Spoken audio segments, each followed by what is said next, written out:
Hi friends, ఇప్పుడు మనం తెలుసుకునేది ఏంటి అంటే ముఖ్యమైన పార్ట్ మనకి బ్లౌజ్లో ఫ్రంట్ పార్ట్ అనమాట. ఫ్రంట్ పార్ట్లో కూడా డాట్స్.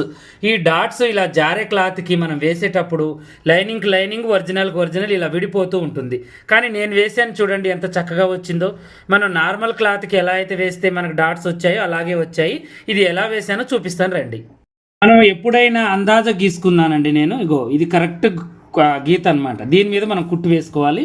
ఇగో ఇది కరెక్ట్ గీత, తర్వాతకి ఇగో ఇది కరెక్ట్ గీత. ఇలా మనం కుట్లు అనేవి వేసుకోవాలి. ఈ కుట్టు వల్ల మనకి ఏమవుతుందంటే మంచిగా మనకి లైనింగ్ అండ్ ఒరిజినల్ విడిపోకుండా చక్కగా వచ్చేస్తుంది అనమాట. కొంచెం లాంగ్ కుట్టు పెట్టండి, ఓకేనా. ఇలా ఇలా పెట్టేసి ఇలా మనం తీసేసుకోవాలి. నెక్స్ట్ వచ్చేసి ఇది మళ్ళీ ఇదేంటి అంటే ఇలా వేయడం వల్ల మనకి డాట్స్ అనేవి లైనింగ్ అండ్ ఒరిజినల్ విడిపోకుండా చాలా చక్కగా వస్తాయి. దీనికి కూడా అలాగే వేసేద్దాం. 3 డాట్స్ అయినా 4 డాట్స్ అయినా ఇదే